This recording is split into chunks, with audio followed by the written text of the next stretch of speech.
ఈశ్వరో గురురాత్మేతి మూర్తిభేద విభాగినే వ్యోమవత్ వ్యాప్తదేహాయ దక్షిణామూర్తయే నమః. భగవానుడు ఇప్పుడు దక్షిణామూర్తి స్తోత్రం గురించి చెప్పబోయని పంపించాడు. దక్షిణామూర్తి స్తోత్రం యథార్థానికి నా వంటి వారు చెప్పేటటువంటి స్తోత్రం కానే కాదు. ఎందుచేత అంటే ఇది పతాక స్థాయి ఆత్మజ్ఞానం. అటువంటి స్తోత్రం గురించి నేను ప్రస్తావన చేయడం ఏమిటి? కానీ మరి ఆ తల్లి నోటి వెంట ఎందుకు వచ్చిందో ఏమండి, గురు పూర్ణిమ నాడు అసుర సంధ్య వేళలో మా ఇంటికి వచ్చి కాసేపు గురువు యొక్క వైభవాన్ని ఉటంకిస్తూ దానిలో దక్షిణామూర్తి వైభవాన్ని గురించి 4 మాటలు చెప్పవలసింది అని ఆజ్ఞాపించారు. ఆనాడు ఆ తల్లిలో నేను అమ్మవారిని చూశాను. అమ్మవారే నన్ను ఇలా ఆజ్ఞాపించింది అనుకుని అమ్మా అలాగే అమ్మా అన్నాను. అందుకని నేను ఆ పలికేవాడిని, అమ్మ పలికిస్తాను. అది ధైర్యం. శంకర భగవత్పాదులు చాలా అద్భుతమైనటువంటి స్తోత్రాలు చేశారు. వారు కారణజన్ములు. శృతి స్మృతి పురాణానాం ఆలయం కరుణాలయం నమామి భగవత్పాదం శంకరం లోకశంకరం అని పిలుస్తారు. ఏ మహానుభావుని యొక్క పాదములను స్మరించినంత మాత్రము చేత శృతి స్మృతి పురాణములలో ఉండేటటువంటి విషయములు ఏ విధమైనటువంటి సందిగ్ధములకు అవకాశము లేకుండా భాషిస్తాయో అటువంటి మహాపురుషుని యొక్క పాదములు ఆ శంకర భగవత్పాదుల పాదములు. ఇవాళ గురు పూర్ణిమ. ఆ గురు పూర్ణిమ నాడు గురువుల్ని స్మరిస్తారు. గురువుల యొక్క వైభవాన్ని ఒక్కసారి మనస్సులో తలుచుకుని ఆ గురువు యొక్క పాదములకు నమస్కరించేటటువంటి పరమ పవిత్రమైన రోజు. మనం జన్మతః కొందరికి కొన్ని రుణపడతాం. ఆ రుణాలు తీర్చుకునేటటువంటి అవకాశం ఉంటుంది. కానీ మానవ జీవితంలో తాను రుణం తీర్చుకోలేనటువంటి ఏకైక వ్యక్తి గురువు.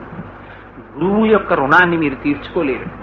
ఎందుచేత అంటే ఈ శరీరంతో సంబంధం ఉన్నటువంటి ప్రతి వారు కూడా తీసుకువెళ్ళేటటువంటిది అజ్ఞానంలోకి మాత్రమే తీసుకెడతారు, సంసారంలోకి మాత్రమే తీసుకెడతారు తప్ప శరీరముతో సంబంధమున్న వాళ్ళు ఎవ్వరూ కూడా శరీరము కన్నా అతీతమైనటువంటి స్థాయికి తీసుకెళ్లే వాళ్ళు ఉండరు. కానీ ఒక్క గురువు మాత్రం మహాపురుషుడై జ్ఞానాన్ని కల్పిస్తాడు.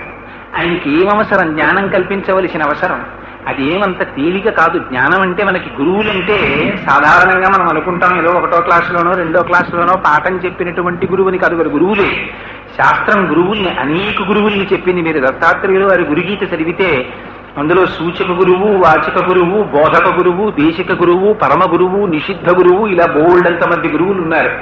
సూచక గురువు అంటే చిన్నతనంలో పాఠాలు చెప్పినవాడు సూచక గురువు, ఆశ్రమ నియమాలు చెప్పినవాడు వాచక గురువు, మంత్రోపదేశం చేసినవాడు బోధక గురువు, వైరాగ్యం నేర్పినవాడు దేశిక గురువు. అందరికన్నా గొప్ప గురువు ఎవరు? అప్పటికప్పుడు సద్యోజాతం ప్రపద్యామి సద్యోజాతాయ వై నమో నమః అన్నట్టుగా ఎవరి ముఖాన్ని చూడగానే అజ్ఞానం పోతుందో, వచ్చినటువంటి సమస్యలు తమంత తాముగా పరిష్కరింపబడతాయో, ఎవరు నోరు విప్పినంత మాత్రం చేత ఇంకా ఆధ్యాత్మ విద్యలో అనుమానం లేకుండా ఆవిష్కరించగలుగుతాడో అటువంటి వాడు పరమ గురువు. నిషిద్ధ గురువు అని ఆయన ఉపాసన చెయ్యకూడనటువంటి తంత్ర విద్యల్ని నేర్పుతాడు. ఆయన కూడా గురువే, కానీ నిషిద్ధ గురువు. ఇంతమంది గురువులు ఉన్నారు. కానీ ఆ గురువు యొక్క రుణం మాత్రం మనం తీర్చుకోలేము. ఎందుచేత ఆయన ఎంతో గహనమైనటువంటి విషయాలన్నింటినీ తాను అభ్యసిస్తాడు.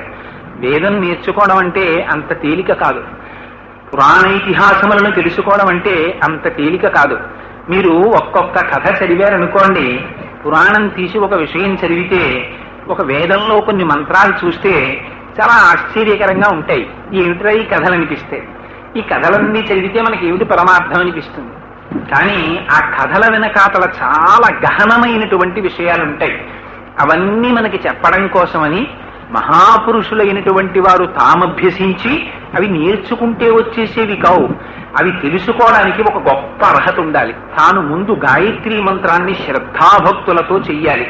అందుకే ఆచార్యో వేద సంపన్న విష్ణుభక్తో విమత్సర మంత్రజ్ఞో మంత్రభక్తశ్చ సదా మంత్రాశ్రయశుచి గురుభక్తి సమాయుక్త పురాణజ్ఞో విశేషత ఏవం లక్షణ సంపన్న గురురుద్యభిధీయతే ధియోయోన ప్రచోదయాత్ అని ఆ అమ్మవారి యొక్క అనుగ్రహాన్ని అపేక్షిస్తే, అమ్మవారు బుద్ధిని ప్రకాశింపచేస్తే, ఆ శృతి స్మృతి పురాణములలో ఉండేటటువంటి విషయములు ఏ విధమైన సందిగ్ధము లేకుండా భాషిస్తే వాటిని తాను తెలుసుకుంటే అప్పుడు మళ్ళీ ఇంత కష్టపడి నేను నేర్చుకున్నాను, దీన్ని నీకు ఇంత సులువుగా చెప్పేయడమా అనేటటువంటి అరమరిక లేకుండా, దాని మీద ప్రతిఫలాపేక్ష లేకుండా, మేఘము ఏ విధంగా అయితే ఉప్పు నీటి కయ్య అయిన సముద్రము లోపలికి దిగి ఉప్పు నీటిని తాను తాగి తీయటి నీటిగా మార్చి ఆధారము లేని ఆకాశ భాగమునందు ప్రయాణించి వచ్చి ఒకరు అడిగారా అడగలేదా అని చూడకుండా వర్షించడమే తనకి ప్రయోజనం అనుకుని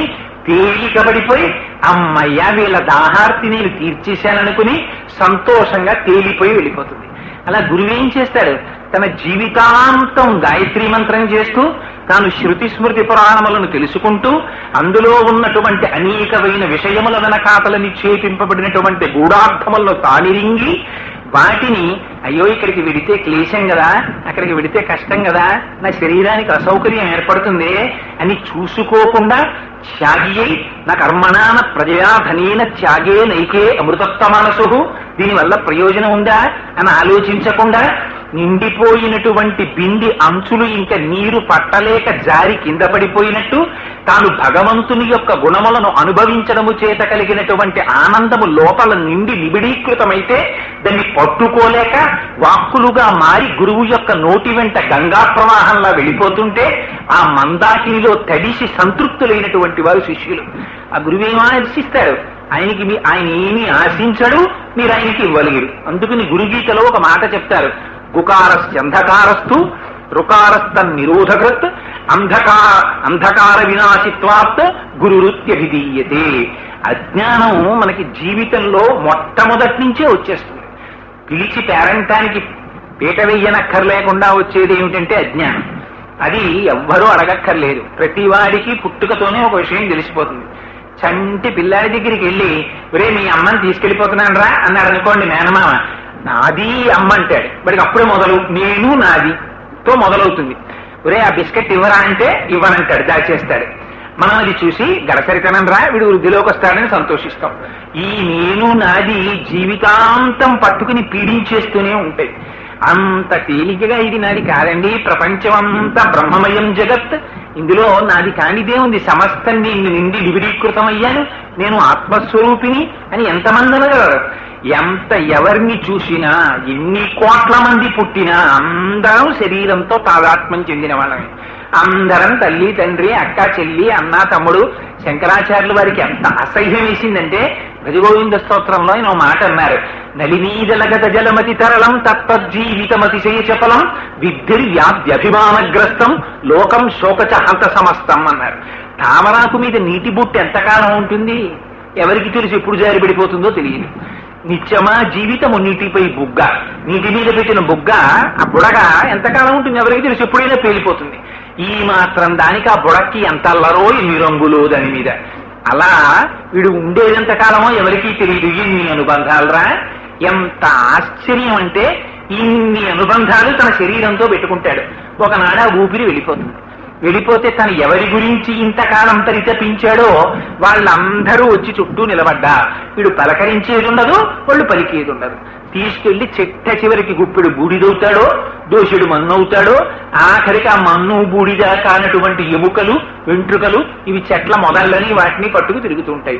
ఈ మాత్రం దానికి ఎంత అల్లరు, ఇన్ని స్వరూపాలు మారిపోయాయో.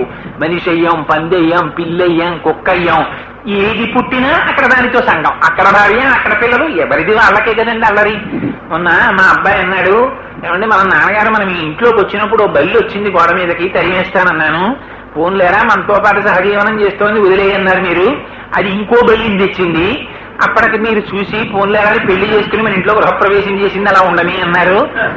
2 బల్లులు గడియారం చాటున దాక్కున్నాయి. ఓ రోజు పడ్డాను కూడా మీ కుర్చీ నుంచి గడియారం దిగిపోతుంటే బల్లులు బయటకు వస్తే, ఆ తర్వాత ఇప్పుడు 2 పిల్లలు పెట్టాయి, 4 అయ్యాయి, ఇప్పటికైనా వ్యాక్యూమ్ క్లీనర్ తో తోసేయినా అన్నాడు.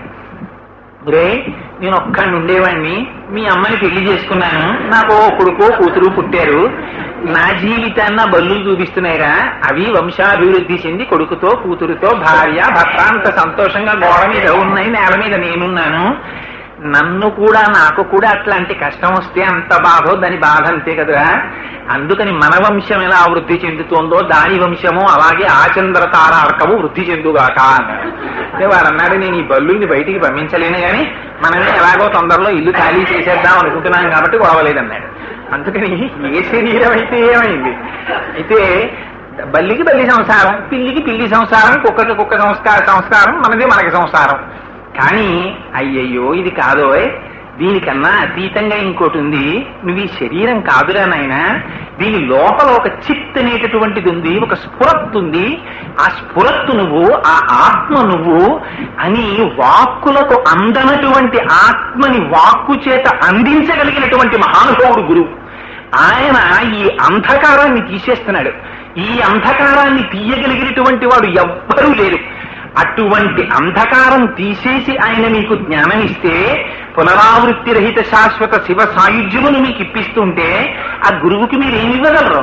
మీరు ఆ గురువుకి ఇవ్వగలిగినది ఏమీ లేదు. ఏం చెయ్యగలరు గురువుకి కేవలం పరిపాతం. గురువు గారు కనపడగానే అక్కడ మట్టి ఉందా, లేకపోతే నేల, ఇంకొకటి చూడకుండా సాష్టాంగ నమస్కారం చేసేయమందంతే శాస్త్రం.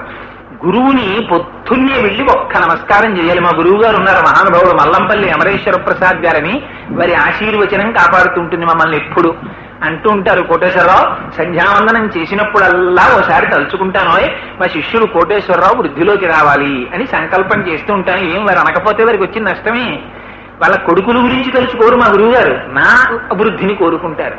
ఏం గురువులకి ఎందుకంత ఆప్యాయత?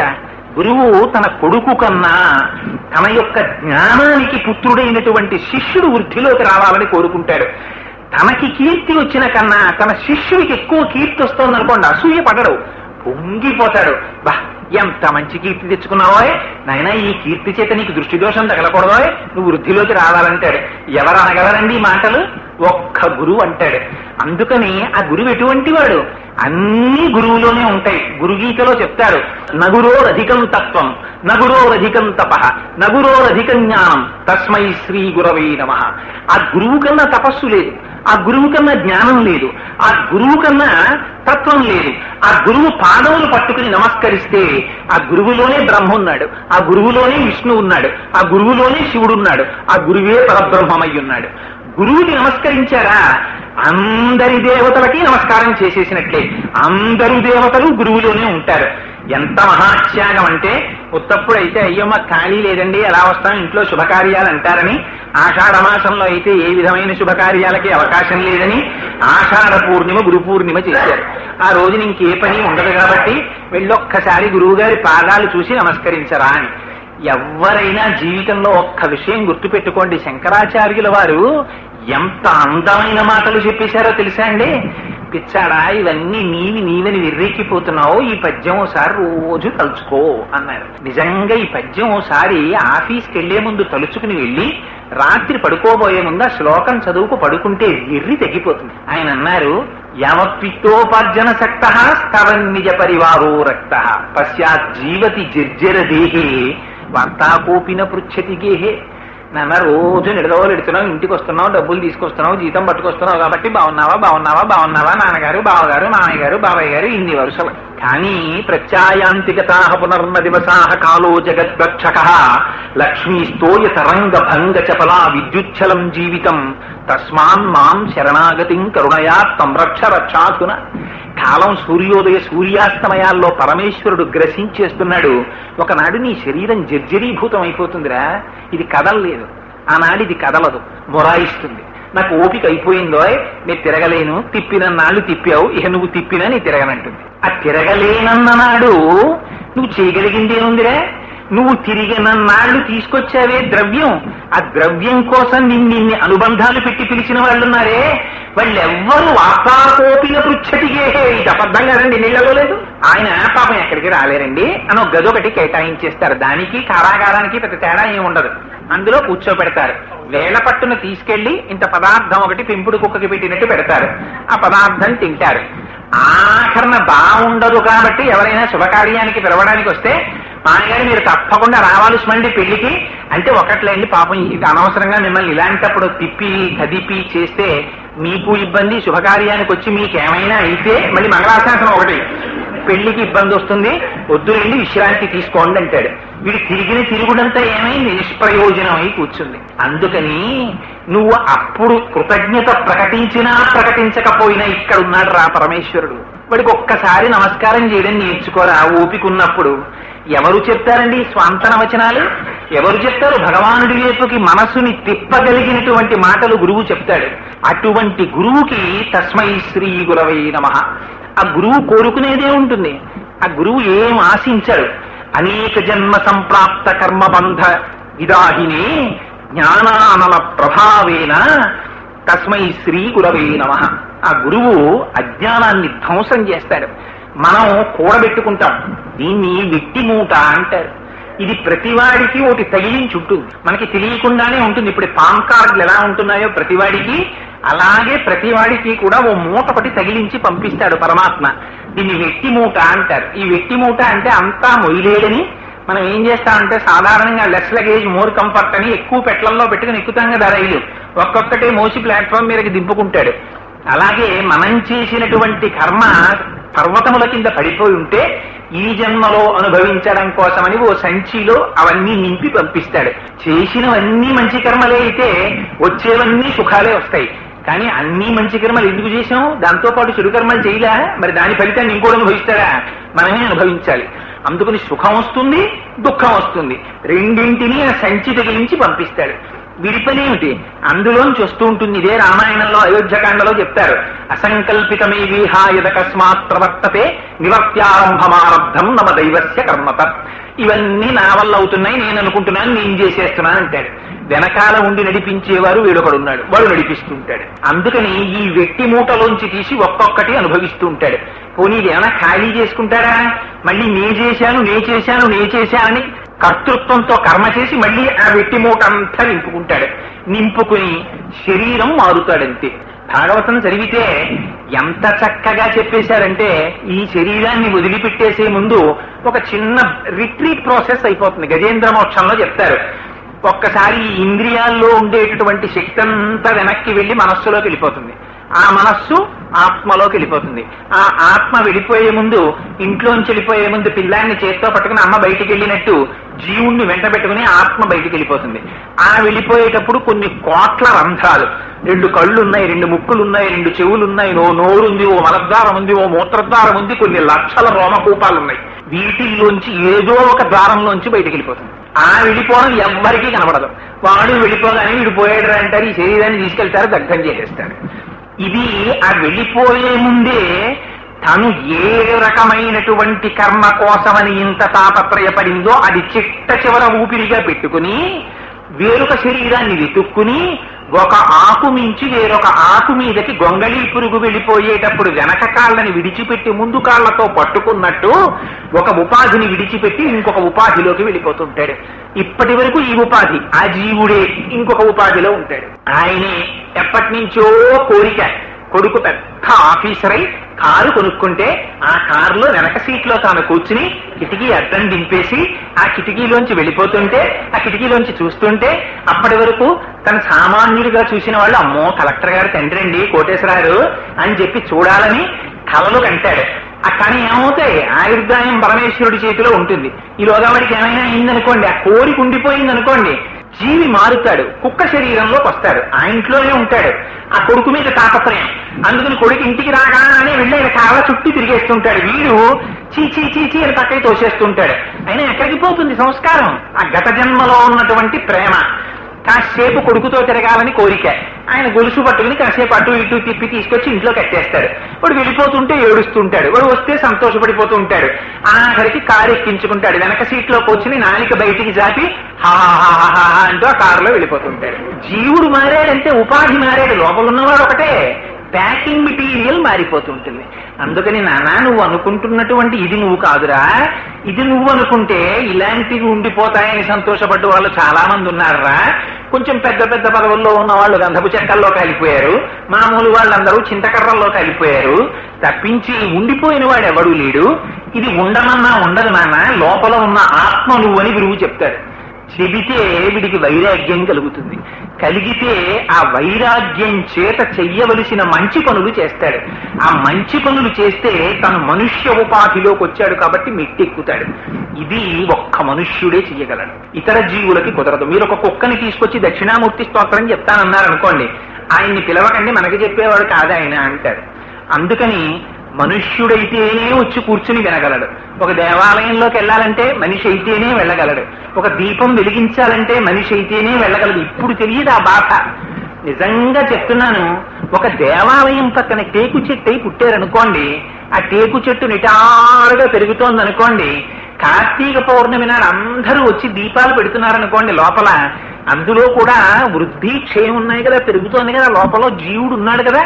ఆ టేకు చెట్టు అక్కడి నుంచి చూసి, ఇంతకు ముందు నేను మనుష్యుణ్ణే, ఈ శివాలయం వెనక వీధిలోనే ఉండేవాణ్ణి, ఒక్కనాడు గుళ్ళోకి వెళ్ళలేదురా, ఇలా నేను కూడా ఒక్క దీపం పెట్టుంటే ఎంత అదృష్టాన్ని పొందుండేవాణ్ణో, ఆ గుళ్ళోకి వెళ్ళుండేవాణ్ణి, ఇవాళ ఇంతమంది ఎన్ని తరాలు చూశానో, ఇదిగో ఇలా పెరుగుతున్నాను. ఆఖరికి దీన్ని తరుక్కుపోయి తలుపులు గోడలు చెక్కలు చేసుకునేవాడు వస్తాడు, ఎందుకురా ఈ బతుకుని ఏడుస్తుంది. అందుచేత శంకర భగవత్పాదులు దేని కొరకు తలకొట్టుకుని బాధపడ్డారు? మనుష్యత్వము, ముముక్షత్వము, మహాపురుష సమాశ్రయణము. అందుకని నాయన మనుష్య జన్మ వచ్చిందిరా, జాగ్రత్త అంటాడు గురువు. అందుకని ఆ గురువు యొక్క రుణం తీర్చుకునేది కాదు. అందుకని గురు పూర్ణిమ అని సెలబ్రేట్ చేసుకుని ప్రత్యేకం ఆషాఢమాసం పౌర్ణమి నాడు చెయ్యడం వెనకాతల ఒక రహస్యం కూడా ఉంది. గురువు యొక్క అవసరం ఎప్పుడో తెలుసా అండి? బాగా చీకటి పడాలి, బాగా మొక్కలు గిక్కలు లతలు అలాంటివన్నీ పెరిగిపోవాలి, దారి డొంకైపోవాలి, మార్గం తెలియనటువంటి పరిస్థితి అయిపోవాలి. అప్పుడు కదా మీకు భయం వేసి ఎవరన్నా తోడొస్తే బాగుండని అడుగుతారు. బాగా వెలుతురుండి చక్క హైవే కనపడుతుంటే ఎవరొస్తే ఏలేసుకుంటే పాట పాడుకుంటే వెళ్ళిపోతారు. ఆషాఢమాసం వస్తే అదిగో అటువంటివన్నీ ప్రారంభం అవుతాయి. ఆషాఢమాసంలో ఆకాశం అంతా మేఘావృతం అయిపోతుంది, చీకటి పడిపోతుంది. ఎక్కడ చూసినా లతలు తీగలు చెట్లు మొక్కలు అన్నీ పెరిగిపోతాయి. నామరూపాత్మకమైనటువంటి జగత్ ఏర్పడిపోతుంది. అప్పటి వరకు ఏ గింజ ఏదో తెలియదు, భూమి మీద పడిపోయి ఉంటుంది. వర్షపు చినుకొచ్చి ఆ గింజని తగులుతుంది, నామం వస్తుంది, రూపం వస్తుంది. ఆ రూపం చూసి వెంటనే అంటాడు ఇంటి యజమాని, అబ్బో పనస మొక్క లేచిందే ఇంట్లో, దీనికి కుదురు కట్టి అంటాడు. మిగిలిన వాటిని పీక అవతల పారేస్తాడు. అందుకని నామరూపాత్మకమైన జగత్ వస్తుంది. ఇక్కడ కూడా అంతే. ఇక్కడ కూడా అజ్ఞానం అనేటటువంటి చీకటి ఏర్పడుతుంది. ఈ అజ్ఞానం అనేటటువంటి చీకటిలో ఆశ మోహము అనేటటువంటి లతలు పెరిగిపోయినప్పుడు గురువు అనేటటువంటి వాడు బయలుదేరి, రమణ మహర్షి అంటారు, గురువుది సింహనాదం. గురువు ఒక్కసారి నోరు విప్పి మాట్లాడాడు అనుకోండి, వెంటనే అప్పటి వరకు ఉన్నటువంటి అజ్ఞానం వెనక్కి తిరిగి పారిపోతుంది. సింహం ఒక్కసారి అరణ్యంలో లేచి గర్జించింది అనుకోండి, మిగిలిన జంతువులన్నీ పారిపోతాయి సింహగర్జన వినేసరికి. గురువు ఒక్కసారి పీఠం మీద కూర్చుని ఆత్మబోధ చేశాడనుకోండి, అప్పటి వరకు ఉన్న అజ్ఞానం పటాపంచలైపోతుంది. భిజ్యతే హృదయ గ్రంథి, ఛింద్యంతే సర్వసంశయా, క్షీయంతే చాస్యకర్మాణి, తస్మిన్ దృష్టే పరావరే. ఆ గురువుకి ఇది ఉండాలని కోరిక ఏమీ ఉండదు. తాను శరీరము కాదు, తను కేవలం ఆత్మ. ఆ గోడ మీద చూడండి రమణుల్ని, వారికి ఏమిటి, వారికి ఏం అక్కర్లేదు. ఆ గోచి కూడా ఆయన ఎందుకు పెట్టుకున్నారు? బాగున్నది మహాప్రభో పెట్టుకోండి శిష్యులు అంటే పెట్టుకున్నారు, లేకపోతే ఆయనకి ఆ గోచి కూడా అక్కర్లేదు. అసలు శరీరమే నేను కాదు. ఇంకా ఆ భావనతో ఉన్నవాడిని మీరు కొడతారా, తిడతారా, కోస్తారా, ఏం చేస్తారు? ఏం చేసినా ఆయనకి బెంగలేదు. ఆయనకి సర్కోమా వచ్చింది, ఆయనకి ఏం బెంగలేదు. పుండు, ఈ శరీరమేవో పుండు, దీనికో పుండు పుట్టింది, మళ్ళీ దాని గురించి నాకు బెంగ ఏమిటన్నారు. ఇదిగో ఆ స్థితికి గురువు వెడతాడు. అందుకే గురువు యొక్క దర్శనం చేస్తే చాలు, గురువు యొక్క నడువడి చూస్తే చాలు, వెంటనే అబ్బాయి మహానుభావుడురా అని ఆయన తేజస్సు చేత, ఆయన నడువడి చేత అలా ప్రవర్తించాలనిపిస్తుంది. శ్రీభాష్యం అప్పలాచార్య స్వామి వారిని కాకినాడలోనే ఉండేవారు మహానుభావుడు. రామాయణం ఇలా చంకలో పెట్టుకుని ఓ కండువా కప్పుకుని యలమంచలి సింహాద్రి ఎక్స్ప్రెస్ దిగేవారు. నేను ఆంధ్ర బ్యాంక్ లో పనిచేసేవాడిని. అప్పుడు ఇద్దరం కలిసి నడిచి బయటకు వచ్చేవాళ్ళం. ఓ రిక్షా కూడా వచ్చేది కాదు. స్వామి ఏమిటండి రామాయణం చెప్పడానికి ఎడుతున్నారా అంటే అవుననేవారు. మరి స్వామి ఎవరు ఏం రిక్షా కూడా పంపించరా అంటే ఎందుకో 4 అడుగులు నడిచి వెళ్ళిపోను అనేవారు. స్వామి ఏమండి మరి నడిచి వెళ్ళడం ఏమిటి స్వామి, కనీసం చెప్పుకునే వాళ్ళు రిక్షా పంపించరా, ఎంత ఉపకారం చేశారో, నన్ను రామాయణం చెప్పమన్నారు, వాళ్ళ ఇంటికి వెళ్ళి రామాయణం చెప్పి నేను ఎంత ఉద్ధరింపబడుతున్నాను కోటేశ్వరరావు, వారికి నేనా నమస్కరించవలసింది, వారు నాకా నమస్కరించవలసింది, పైగా రిక్షాయా నాకు. ఎంత విధేయతండి, ఎంత వినయం అండి. ఆ వినయం గది వారు నా స్థితికి తీసుకెళ్లింది, మహామహోపాధ్యాయ బిరుదాంకితుల్ని చేసింది. ఇవాళ శ్రీభాష్యం అప్పలాచార్య స్వామి వారి పేరు చెప్తే కంట నీరు పెట్టని వారు లేరు, ఆయన శరీరం విడిచిపెట్టారంటే. అది గురువు యొక్క స్థితి. ఒక కుటుంబంలో ఒకడు పోతే ఆ కుటుంబం బాధపడుతుంది. గురువు కాని వెళ్ళిపోయాడా సమస్త లోకం తల్లడిల్లిపోతుంది. మళ్ళీ ఆ గురువు ఎక్కడి నుంచి వస్తాడని ఇప్పుడే అక్కడ సభలో చెప్పొచ్చాను. గురువు వల్ల ఉండేటటువంటి ఉపకారం ఏమిటని అడిగారు రమణ మహర్షిని శిష్యులు. అంటే రమణులు అన్నారు, గురువు శరీరంలో ఉండడమే ఉపకారం అన్నారు. గురువుకి శరీరం అక్కర్లేదు, గురువుకి శరీరం గురించి తాపత్రయం లేదు, అది ఎప్పుడు పడిపోతే అప్పుడు పడిపోతుంది, దాని గురించి ఆయనకి ఏం బెంగ లేదు. కానీ బెంగంతా ఎవరికి? శిష్యుడికి. గురువు గారు శరీరంలో ఉంటే అనుమానం రాగానే నోరు విప్పి చెప్పేస్తారు, ఉపదేశం చేస్తారు. కానీ ఆ గురువే శరీరంలో లేకపోతే మీరు సేవించుకోవడానికి మూర్తి లేదు. అందుకని గురువు శరీరంతో ఉండడం గురువుకి కాదు ప్రయోజనం, గురువు శరీరంతో ఉండడం శిష్యులకి ప్రయోజనం. అందుకని గురువు ఉండగా శిష్యులు సేవించుకుని ధన్యులు కావాలి. మళ్ళీ అటువంటి మూర్తి వస్తారో రారో. అందుకే ఎందరో రావచ్చు, ఎందరో వెళ్ళిపోవచ్చు, గురుస్వరూపం మాత్రం రాదు. అదిగో అటువంటి స్వరూపాలలో అత్యద్భుతమైనటువంటి స్వరూపం దక్షిణామూర్తి స్వరూపం. ఆ దక్షిణామూర్తి స్వరూపాన్ని శంకర భగవత్పాదాచార్యులు స్తోత్రం చేశారు. శంకరులు సాధారణంగా ఏ ఒక్క విషయాన్ని కూడా అనేక మార్లు చదివినట్టుగా ఎక్కడా వ్రాయలేదు. వారు ఏకసంతాగ్రాహి. ఒక్కసారిగా చూస్తే వారికి తెలిసిపోతుంది వారు ఎంత శక్తివంతులంటే. వారి దగ్గర పద్మపాదాచార్యులని శిష్యులు ఉండేవారు. ఒకసారి పద్మపాదాచార్యుల వారు తీర్థయాత్ర పెడతానని అడిగారు. అడిగితే శంకరులు అన్నారు, గురువు దగ్గర ఉంటే అన్ని తీర్థయాత్రలలోనూ ఉన్నట్టే, అందుకని నా మాట విను, నువ్వు తీర్థయాత్రకి వెళ్ళకన్నారు. అంటే పద్మపాదాచార్యుల వారు అన్నారు, లేదండి నాకు యాత్ర చెయ్యాలని కోరిక పుట్టింది, అందుకని వెళ్ళాలనుకుంటున్నానన్నారు. అంతకు మించి గురువులు నిగ్రహించారు. అందుకని ఆయన అన్నారు, సరే నాయన నీకంత బలీయమైన కోరిక పుడితే వెళ్ళిరా అన్నారు. పద్మపాదాచార్యుల వారు వార్తికం రాశారు శంకరుల యొక్క సూత్రాలకి. ఆ వార్తికాలు పట్టుకుని దక్షిణ భారతదేశానికి రామేశ్వరం వెడుతూ మధ్యలో వాళ్ళ మేనమామ గారింటికి వెళ్ళారు. ఆయన అద్వైత సిద్ధాంతానికి వ్యతిరేకం. ఆయన ఈ వ్యాఖ్యానాలన్నీ విన్నాడు. ఇవి కానీ పొద్దున్న వ్యాప్తి చెందితే మా సిద్ధాంతానికి ఇబ్బంది వస్తుందని ఆయనతో అన్నాడు, నువ్వు రామేశ్వరం వెడుతున్నావు కదా, అది చాలా గహనమైన ప్రయాణం, అందుకు నువ్వు అక్కడికి వెళ్ళినప్పుడు ఏమైనా ఇబ్బంది ఏర్పడి ఈ వార్తికాలు పోతే మళ్ళీ ఎక్కడి నుంచి వస్తాయి, ఇంత కష్టపడి రాశావు, మా ఇంట్లో పెట్టి వెళ్ళు, భద్రంగా ఉంచుతానన్నాడు. ఆ ఇంట్లో పెట్టుకున్నాడు. పాపం పద్మపాదాచార్యుల వారు వెళ్ళిపోయారు. ఆయనకి దంగి ఇదే పట్టుకుంది. ఈ వార్తికాలు చదివి పొద్దున్న వ్యాఖ్యానాలు చేయడం మొదలు పెడితే మన సిద్ధాంతాలు నిలబడవు, అందుకని ఈ వార్తికాలు బయటికి వెళ్ళకూడదు, ఏం చేసి వీటిని నాశనం చేసేయాలని ఆలోచించాడు. అదొక్కటి పోయాయంటే నమ్మడు పద్మపాదాచార్యుల వారు. అందుకని వాటిని ఇంట్లో పెట్టి తన ఇల్లు కాల్చేసుకున్నాడు. కాల్చేసుకుని పద్మపాదాచార్యుల వారు తిరిగి వచ్చిన తరువాత కౌగిలించుకుని, అయ్యో మేనల్లుడా ఎంత పొరపాటు జరిగిందిరా, ఇల్లు కాలిపోయింది, అందులో వార్తికాలు కాలిపోయింది అంటే పద్మపాదులు అన్నారు, దానికి ఎందుకంత బెంగ పెట్టుకున్నావు, బెంగ పెట్టుకోకు, నేను ఇక్కడే కూర్చుని వార్తికాలు మళ్ళీ రాసేస్తానన్నారు. కానీ మళ్ళీ శంకరులు చెప్పిన సూత్రాలు ఒక్కొక్కటి గుర్తు తెచ్చుకోవడం, మళ్ళీ వ్యాఖ్యానం రాసేస్తున్నారు. మేనమామ గారు అడిగిపోయాడు, ఇప్పుడు మళ్ళీ రాసేస్తున్నాడు రాని. ఆ భిక్ష పెట్టేటప్పుడు అందులో బుద్ధికి మాంజ్యం వచ్చేటటువంటి పదార్థాన్ని కలిపి పెట్టేశారు. ఆ పెట్టేయడంలో అసలు ఏమీ జ్ఞాపకానికి వచ్చేవి కావు ఆయనకి. అప్పుడు జ్ఞాపకానికి వచ్చింది, గురువులు నువ్వు ఎక్కడికి వెళ్ళకన్నారు, నేను స్వతంత్రించి బయలుదేరాను, ఎక్కడున్నారు శంకరులని అడిగాడు. అడిగితే అప్పటికి శంకరులు కేరళ రాష్ట్రం దాటి కర్ణాటకలో ప్రవేశిస్తున్నారు, అక్కడ ఉన్నారన్నారు. పరుగున వెళ్ళి శంకరాచార్యుల వారు ఒక ఆలయంలో ఉన్నారు. అప్పుడు వెళ్ళి శంకరాచార్యుల వారి పాదాల మీద పడిపోయారు. పడిపోగానే కన్నుల వెంట నీరు కాళ్ళను కట్టి ఏడిచారు.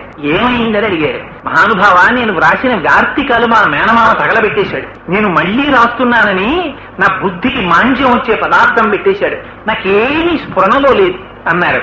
శంకరులు అన్నారు, దీనికంత బెంగ పెట్టుకుంటావు, ఆనాడు నువ్వు దీనికి ఒక్కసారి ముందు మాట వ్రాదురు కానీ చూడండి అని నాకు ఇచ్చావు కదా, ఆ వార్తికి ఇలా తిప్పాను, ఇప్పుడు నేను చెప్తాను రాసుకో అని మళ్ళీ చెప్పేశారు. ఉన్నది ఉన్నట్టు విశ్వనాథ సత్యనారాయణ గారు చెప్పేవారు ఇలాగా. విశ్వనాథ సత్యనారాయణ గారు పడక కుర్చీలో కూర్చుని, విశ్వనాథ పావని శాస్త్రి గారని వాళ్ళ అబ్బాయి, విశ్వనాథ సత్యనారాయణ గారు అంటే హడలు కొడుకులకి, కింద కూర్చుని ఆయన చెప్తుంటే రామాయణ కల్పవృక్షం రాస్తున్నారు. రాస్తుంటే ఖచ్చితంగా 32వ పేజీ నుంచి 72వ పేజీ వరకు ఎక్కడ పారేశారు ఆ పిల్లలు. పారేసిన తర్వాత విశ్వనాథ సత్యనారాయణ గారంటే భయపడిపోయి ఆఖరికి చెప్పారు, ప్రింట్కి ఇచ్చే ముందు 40 పేజీలు ఎక్కడో మిస్ అయిపోయాయి అన్నారు. ఎందుకు దాని గురించి బెంగపెట్టుకుంటావు, మళ్ళీ రా అని కుర్చీలో పడుకుని మళ్ళీ చెప్పారు.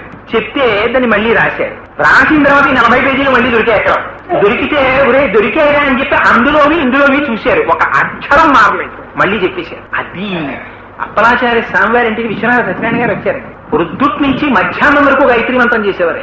విశ్వనాథ సత్యనారాయణ గారింటికి సాయంకాలం పూట్లు ఎవరైనా వెళ్లి గేటు తీస్తుంటే వాడికి మెళ్ళలో యజ్ఞోపవీతం ఉన్నవాడైతే ఏమిరా సాయంకాలం వేళ ఇలా తిరుగుతావు, సంధ్యావందనం చేశావా అని దెబ్బలాడేవారు.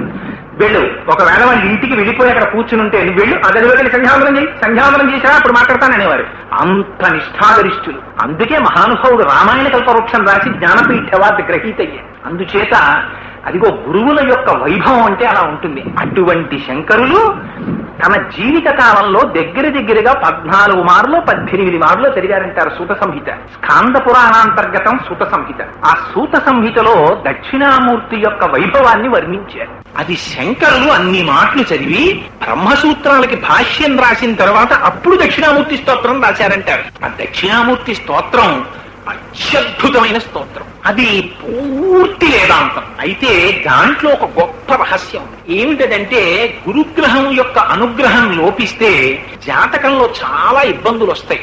ఇది గురువుల్ని స్తోత్రం చేసింది దక్షిణామూర్తి స్తోత్రం. అందుకని దక్షిణామూర్తి స్తోత్రాన్ని చదివినా దక్షిణామూర్తి దేవాలయానికి వెళ్ళినా గురువుల యొక్క కటాక్షం కలుగుతుంది. తమిళనాడు అంతా దక్షిణామూర్తి దేవాలయాలు, సుబ్రహ్మణ్య దేవాలయాలు ఉంటాయి. సుబ్రహ్మణ్యుండి ఆరాధించి కుజగ్రహం తాలూకా ఇబ్బందుల నుంచి తప్పుకుంటారు.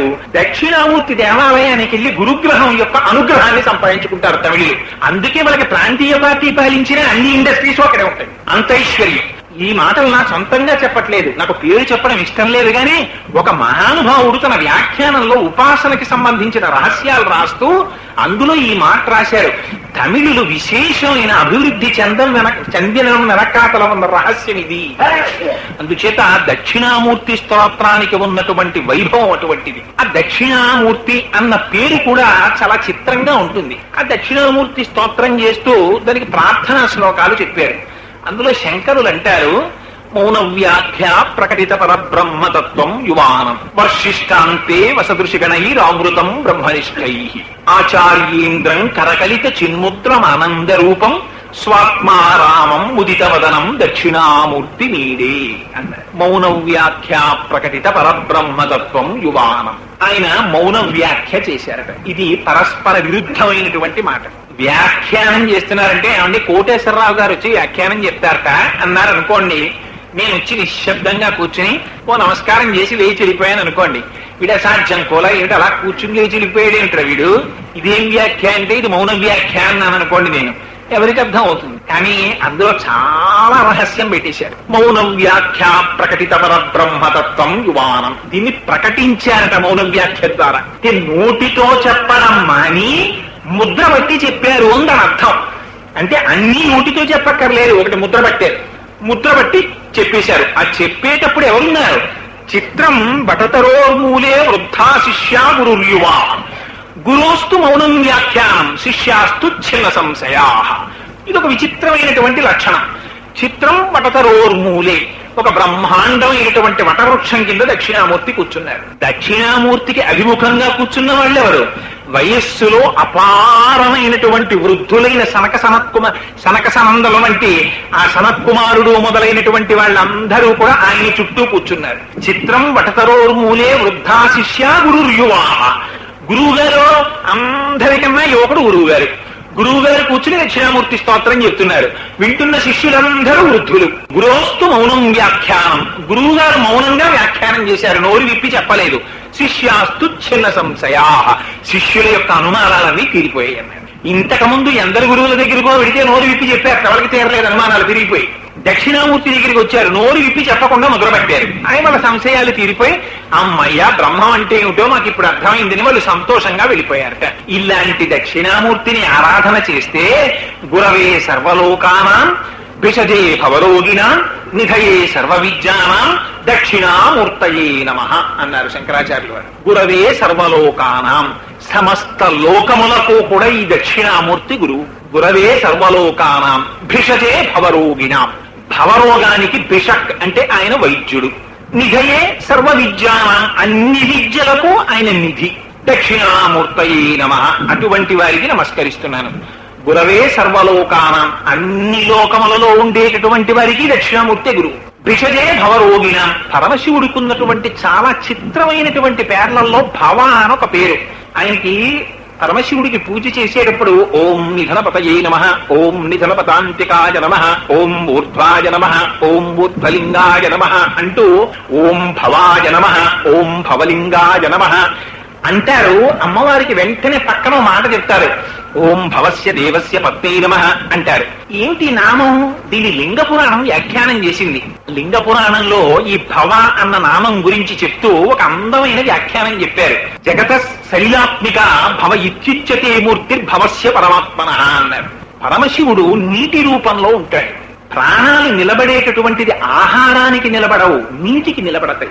పంట పండకపోతే ఉపద్రవం తక్కువ ఉంటుంది, కానీ నీరు లేదనుకోండి మొదటి ఉపద్రవం ఎక్కడొస్తుందంటే అసలు సంధ్యావందనం ఉంటుంది. సంధ్యావందనమే పోయింది అంటే వాడు అర్ఘ్యం ఇవ్వడానికి కూడా నీళ్లు లేవన్నమాట. నీళ్లు లేవనుకోండి ప్రపంచంలో తల్లి తండ్రి కొడుకు అని కూడా చూడరు, దాహంతో ఒకరినొకరు పొడి చేసుకుంటారు. అందుకని నీరు అంత ప్రధానం. ఆ నీరు శివస్వరూపం. అందుకని లింగ పురాణం భవ ఇత్యుచ్యతే మూర్తిర్భవస్య పరమాత్మనః అంది. జగత శైలాత్మిక, జగత్తుని నిలబెడుతున్నాడు ఆయన అంది. ఆ నీటికి రుచి రూపంలో, నీటికి ప్రవాహ రూపంలో అమ్మవారు ఉంటుంది. వాళ్ళిద్దరు ఎప్పుడు కలిసే ఉంటారు.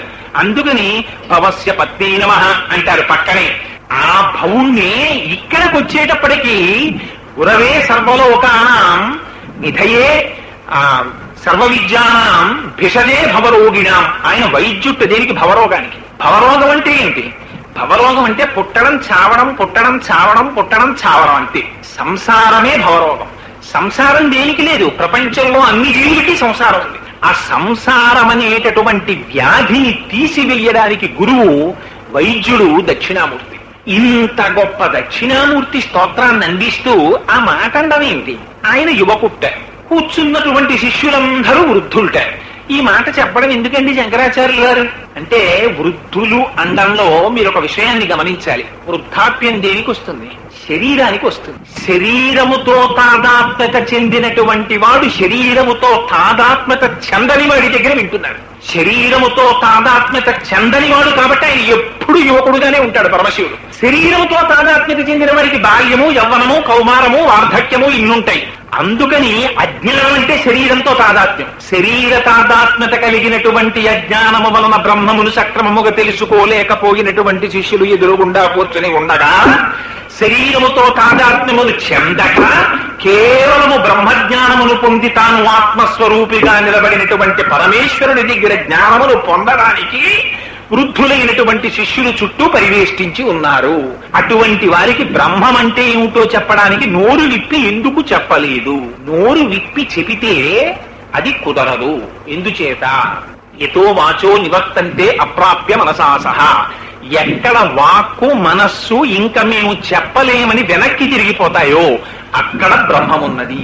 ఏమిటి కారణం అంటే, ఇప్పుడు నేను విశ్వందర్పణ దృశ్యమాననగరీ తుల్యం నిజాంతర్గతం పశ్యన్నాత్మని మాయయా బహిరివోద్భూతం యథా నిద్రయా యస్సాక్షాత్ కురుతే ప్రబోధ సమయే స్వాత్మానమేవాద్వయం తస్మై శ్రీ గురుమూర్తయే నమగిదం శ్రీ దక్షిణామూర్తయే అని మొదలెట్టాననుకోండి, అదొకటే 2 గంటలు పడుతుంది. అందుకని ఇవాళంతా కుదరదు కాబట్టి ఒక విహంగ వీక్షణం కింద దక్షిణామూర్తి స్తోత్రాన్ని స్పృశిస్తాను. ఎందుకంటే ఇలాంటి రోజున దక్షిణామూర్తి స్తోత్రాన్ని వినడం జన్మ జన్మాంతర సుకృతం. అందుచేత శంకరులు అంటారు, ఈ స్తోత్రంలో ఇలా పట్టారంతే శంకరులు. అందుకని దీన్ని చిన్ముద్ర అంటారు. ఇలా ముద్ర పట్టారు. ఎదురుగుండా కూర్చున్న వాళ్ళందరికీ అజ్ఞానం పోయింది. ఏమిటి ముద్ర అంటే, నోరు విప్పి చెప్తే అర్థం అవుతుందా? ఇలా ముద్ర పట్టుకుంటే అర్థం అవుతుందా? అర్థం అయింది కూర్చున్న వాళ్ళకి. ఏమిటి ముద్ర అంటే, ఇందులో రహస్యం మీకు తేలిక భాషలో చెప్పాలంటే,